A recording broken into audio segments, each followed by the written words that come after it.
Well, hey, friends, I just want to say thank you to everyone who is part of the Clutter Free and Writing at the Red House teams who have supported us in July. Your support means more than I can ever say, imagine, hope for. We are still away from our goal. And I'm still grateful for everybody who's come alongside. So if this is an opportunity and you would like to find out more, please go to the show notes or you can go to Kathi. That's KATHI.link/coffee. But let me just tell you who's on the team. We've got Chris Clausen, Jay Harrington, Lori, Amy Z, another Lori, the Grit and Grace podcast with my friend Cheri Gregory, Belinda, Julie, Debbie Nelson, Stacy DeGroot, Brenda Kirk, Family, Famli, Karen, Barbara, Steph Nichols, Lynn, Meg R., Bryn Whitlock, Mary Weens, Sarah Sheen, Carrie Carter, Elaine Woods, and Sarah Phillips. You guys keep me and the rest of the team so incredibly encouraged, and I'm so grateful for each and every one of you. If you would like to be on the team, go to Kathi.link/coffee or go to the show notes and find out more. We are so grateful for each and every one of you.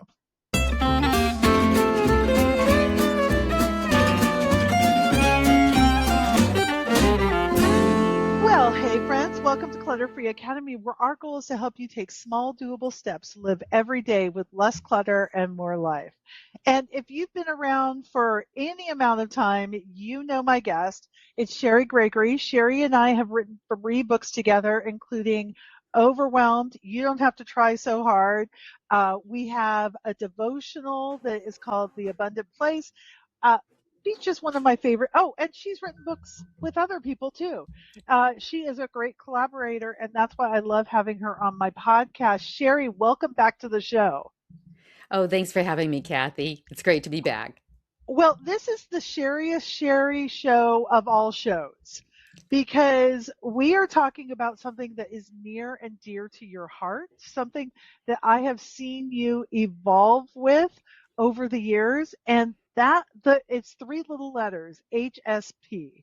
Could you explain to our audience HSP? And by the way, guys, if you are not an HSP, my guess is that you love one in your life. And so this show, whether you are one or love somebody who is for you. So Cheri, give us the rundown. Sure. HSP stands for highly sensitive person, and it is about 20 to 30% of the population. So you are spot on.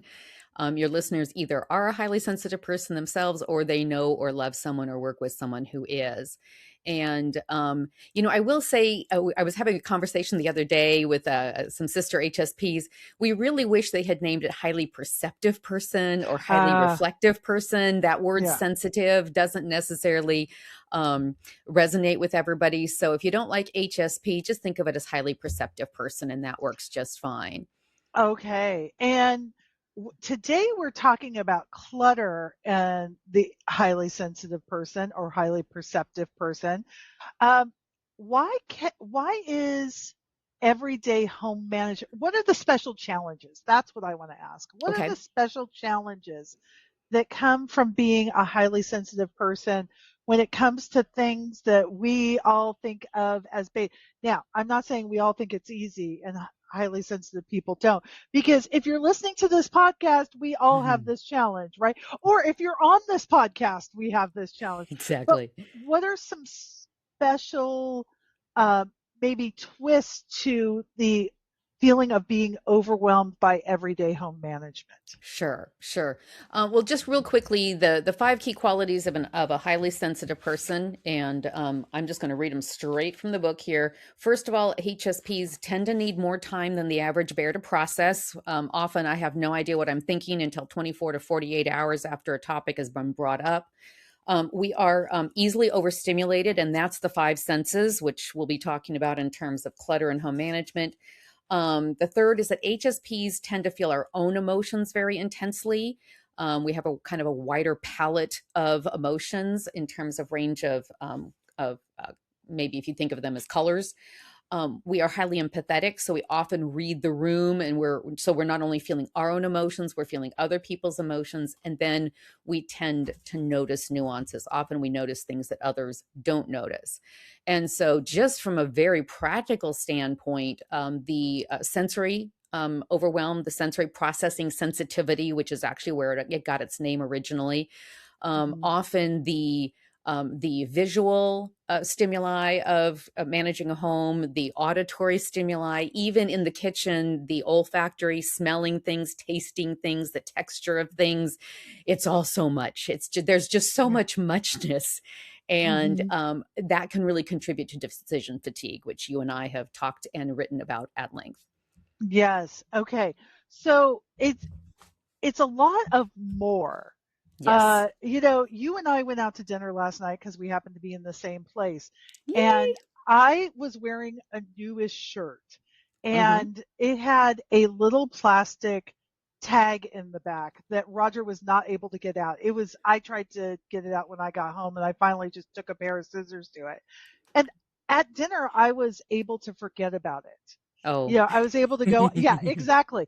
And so that's what I wanted to bring up Yeah. is it's just these little nuances that Yeah. if you had been wearing that, perhaps other things would have had to have happened.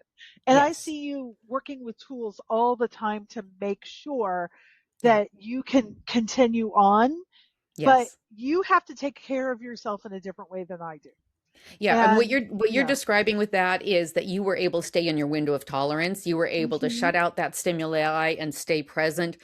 For Hmm. those of us who have sensory processing sensitivity, we're always watching for, are we about to dysregulate? Are we about to, Mm. the old fashioned term would be to have a meltdown, which is really embarrassing when Mhm. you're a grown adult. It's no Yeah. fun. And so the things that we need to keep us in that window of tolerance and to keep us, and it's not that we're precious snowflakes. It's not that No. we need everybody else to tippy toe around us. It is about being aware of what our own particular constellation of sensitivities is so that we can then be aware of the needs, take care of those needs so that we can live the way God created us to live. Because there's a lot of benefits and gifts that come along with being an HSP.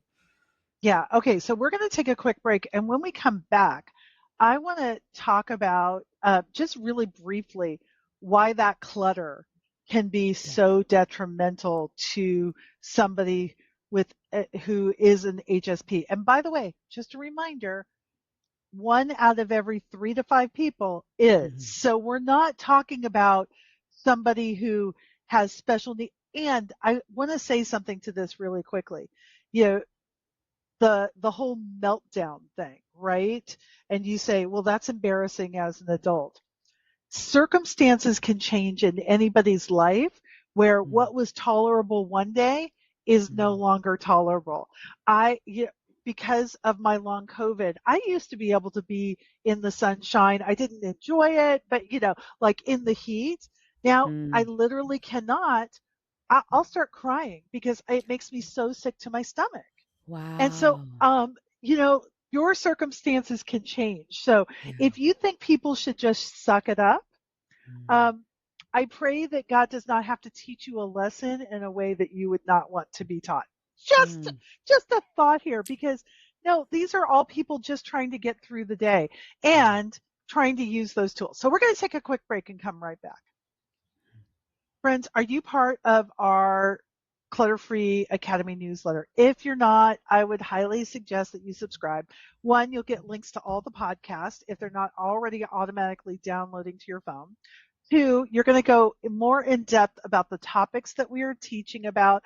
You're going to find all those guests on here so you can go and look at their stuff so that it all comes right to you. So if you're listening in the car and you don't have time to go, write down that person's name or the title of that book or that study we mentioned, it's all going to be right there in the newsletter. So we will put the link into the show notes.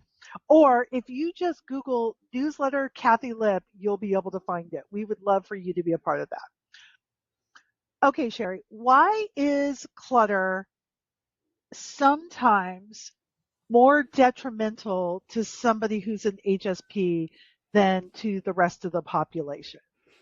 There are numerous reasons I could cite. I'm going to really focus in on the number one quality of being an HSP, which is this deep processing, being a reflective thinker. And it can be a huge positive, but it can also spiral into rumination.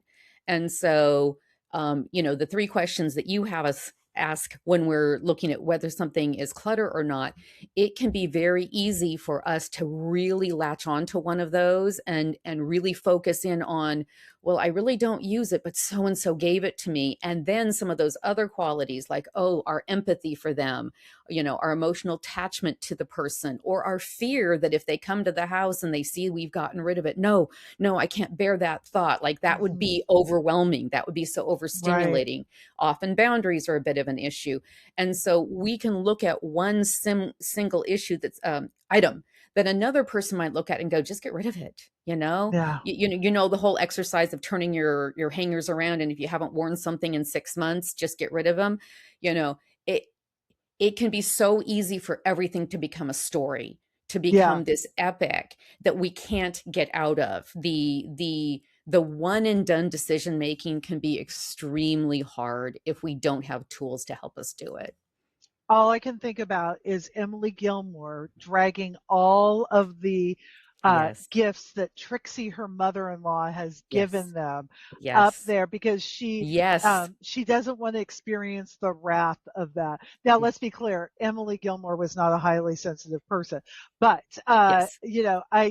you think about that, all the ramifications, and all. I love your talk about rumination. Yeah. Okay, so we did something that I think is fun. That you went to your community, your Yes. sensitive and strong community, which is a paid community where people who are HSPs have a place to gather and learn and grow. And I love this so much. And you asked them to talk to us about clutter. So I I picked some of the questions that I thought would encompass, and Mhm. I didn't want to use names just in case anybody felt odd about that or Perfect. anything like Perfect. that. Um, so I'm going to pose these questions to the both of us so that we can talk them through. So, Cheri, the first question I pulled out: what do we do when our systems work for a while, Mm. but then life happens? Sick kids, vacation, school breaks, exhaustion, and everything collapses. So, can you tell me what the special challenge for somebody who's an HSP would, why something going off the rails, even slightly, could be an issue? Oh my goodness. Yeah. I can give you two quick things. One Okay. is the amount of all or nothing thinking. In fact, in Mm-hmm. the Sensitive and Strong Community Cafe for this year, our Mm-hmm. theme is the word and. That's it. That's the entire theme for the year. Yeah. And learning that Okay. two things can be true. This and this can be true rather than, Mm, this or that, the unnecessary forced alternatives. And so I'm either using my systems perfectly or I'm a complete failure, right? Everything is right. terrible. And either I'm going to get it perfectly back up to speed again or I'll never use the system again. And so Yes. we have to get away from the all or nothing thinking. And then the second thing that's become so clear to me in terms of being so important, especially for HSPs, I think it's important for all humans, but HSPs, is self-compassion. Because what ends Mm-hmm. up happening is we beat ourselves up and we're not going to make progress. We're not going to get back to the system working, and we're not going to have curiosity about, well, why Yeah. did the system fall apart? How can I adapt it? Maybe the fact that I've fallen off of using it is an indication that I need to adjust it in some way. Mm-hmm. And so when we can have curiosity and compassion, that's going to make a huge difference in incrementally getting back on track and adapting the system so that it works better the next time around. Yes, I love this so much because a bad day is not proof that your system failed. Ah, It love that. is, it may need a tweak, Yeah. or, you and I were talking about this yesterday. If a system only works when you're at 100%, that's a Yes. terrible system, right? Yes. So asking yourself, what is the next small step? Yeah. instead of everything is broken, I can't keep up, I'm never going to get this together. So I think the first thing is, and this is really hard, this is like, expert level, but trying to remove some of the shame by Yes. saying, uh, I, this, I don't need to abandon the plan. I need a re-entry plan. Ooh, I love that. So um, it's not a catch up on everything, it's a reentry. So for an HSP, here are three things that I feel like could be helpful. Number one, deal with anything that smells, spills, or blocks food. Ooh. Um, so that means trash, dishes, old food, lunch boxes, Hmm. water bottles, the counters need, the counter space that you need for making a meal. Yesterday for me, it was all the ants invading our RV. You're not doing the whole kitchen. Mm-mm. You're not reorganizing the Tupperware drawer. This Mm-mm. is not going into the pantry, not reorganizing the fridge. Is what, how can I make food without crying? Yeah. And because an HSP needs to be fed Mm. and needs to be taken care of, and your family needs to be fed. Mm. And so that would be the place I would start. Then I would look at your laundry. And is Mm. there anything that I absolutely need for tomorrow? I'm thinking especially things like uniforms for work or for school. Or is there a comfort item in there that Mm. you would just feel so much better if your favorite sweatshirt was available? Mm. Or I'm out of underwear. Like, think about, what do I need for tomorrow to start with a fresh breath. And then, so instead of saying, I'm going to do the whole house, you're Yeah. going to do the things that are blocking food. You're going to make sure that one load of laundry is run that can help you find your equilibrium for tomorrow. And then I would say the third thing is create one visual exhale. Mm. I love Um, that. Pick up one surface or space, whether that's Yeah. the kitchen table, the couch, something, not something new, but something that like when I go into the bathroom and the counter is clear, Mm. I feel better. Or when my nightstand has Mm-hmm. all my stuff on it. Mm-hmm. So that that peace is possible. And maybe all you get to look at that night is that one space. Um, so I just want you to have that place to start instead of thinking, I have to redo the whole house. Mm, you're helping me understand why often the first thing I will do is I'll look at the couch where we have maybe blankets from when we were watching TV the Mm, night before and the pillows are all strewn. yeah. I will fold the blankets, I'll plump the pillows and get them all set so that the couch just looks peaceful and reset and restful, even though I'm not going to sit on it at all during the day. But that really helps me Yes. understand why I do that.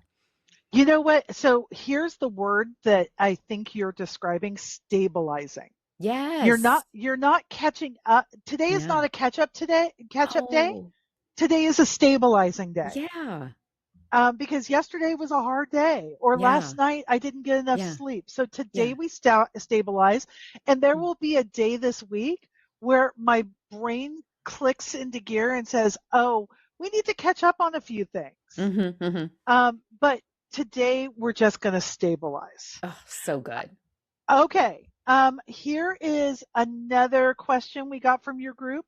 Um, why does a tidy house feel so peaceful once we get there, but it's so hard to sustain? Is there is there an HSP answer to that? Oh, I might have to think about that one. Okay, well I can Go for it. start. Okay. You know, the question is so good because I think so many of us have had that moment where the house is finally tidy and we think, "Oh, this is how I want to live for the rest of my life." That everything's where it's supposed to be. And from my understanding of HSPs, and you can tell me if I'm off, a tidy house can feel like your nervous system just exhaled. Mm, It mhm. just said there's nothing. screaming at me right now. Mhm. There's nothing that is dysregulating me. But then Mm. 2 days later, life is happening. And there are different kinds of clutter. There is the day to day clutter. There's the mail coming in, the shoes migrate, there are water bottles everywhere, right? And then you think, why can't I keep it like this? Tidying and sustaining are Yes. two different skills. Yeah. They are, you know, getting the house tidy is a project, sustaining the house Mm. is a rhythm. Mm. And so, oftentimes, I know for somebody with my personality, um, I do really well in project mode. Mm. Rhythm is hard for me. How Yeah. how I mean, I know every HSP is their own unique person, but what do you think there's a difference between rhythm and project for your community? Well, I'll tell you what's coming to mind as I'm listening to you is that Mhm. for some of us, yes, we have that exhale when we get things looking the way that we would Mhm. love it to, but Yeah. there's two things. One is that I continuously underestimate the time it will Mm. take for me to wrap something up. Like I'll get immersed in something, but then I Yeah. don't give myself time while I still have energy to Mhm. consolidate it, to pull it back together. You and I have talked about how I recently Yeah. discovered that my office system, I've needed to include project boxes. I not only have clipboards and binders, but I have these project boxes that I put things away in, and I have a shelving unit specifically for them so that I can get things put out of the way so it's not doesn't look like a bomb has gone off. But Right. even though I implemented this system and it's been working really well, I found myself still leaving things all spread out because I wasn't saving the time. I wasn't creating the time. I would get to Mm. the point where I was so depleted. I'd made good Yeah. project progress on the project, but then I was just spent and I was like, oh, Mhm. and what Yeah. I'm learning to do is to literally schedule the time on my calendar as part of my work block that says Ah. 15 minutes to put the things back in the box and basically to Yeah. maintain the system. And so I think Right. part of it is like maybe it's a form of time optimism, or we just Mhm. feel like things shouldn't take the time that they Right. do. But here's Yes. the other thing that occurs to me, and that is for many of us as HSPs, part of being an HSP is that our nervous systems are always on high alert and they're Mhm. always ready to go into fight, flight, freeze, or fawn. But there's actually another nervous system response that doesn't get a lot of press, and it's called frenzy. And Yes. it is the go, go, go, do, do, do, produce, produce, produce. And when an HSP is on a frenzy, they may look productive. They may be getting projects done, but they're kind of like a Tasmanian devil. And they're just Mhm. whirling and swirling and just leaving this Right. almost scorched earth kind of disaster in their wake. And when we finally come back in, because it's a dysregulation, it's a form of dysregulation, when we Mm. finally calm down enough and we look around, we're like, what did we just do? Sometimes Right. we just started something brand new. We started a whole new hobby out of nowhere. Mhm. And you know how quickly that can just take over and multiply. And then looking at what we've just done while in this frenzied state can be super, super discouraging. So, one of the things that I've done is I've gotten good at noticing when I'm having that kind of compulsive feeling like, Mhm. okay, I've got to produce, I've got to do. And Right. I don't let myself go big. The expression go big or go Mhm. home. Sometimes we Mhm. can do that. And I'm like, Yes. no, start small. Start small, and Right. then the mess I make, the disorder I create is much, much more containable. But it's taken me many, many years to Yeah. learn that the go big urge is something I've got to really, really pull in because otherwise it's going to cost me. Well, and that is taught to us by TV, by, Yes. oh, I gutted my garage this week. I Ugh. gutted, that kind of stuff. And instead of saying, because nobody stands up and cheers when you gut your silverware drawer. No. But your silverware drawer can be a place of peace for you. Yeah. And you can start there and you can move out. Okay, Yeah. you guys, the, the HSP techniques we're talking about here are great for anybody. Mm. We are talking about this for people who have more input than the, average person, but it also, if this is something that you struggle with, use these techniques Yeah. because they are available to you. We're going to come back next week and we're going to continue this conversation with 4 more questions. And we can't wait to have you here. Cheri, I'm going to put the information on how to find out more about being an HSP, about your group, but where would we direct people? Sensitiveandstrong.com. Okay, I love it. Friends, you've been listening to Clutter Free Academy. I'm Kathi Lip. Now, go create the clutter free life you've always wanted to live.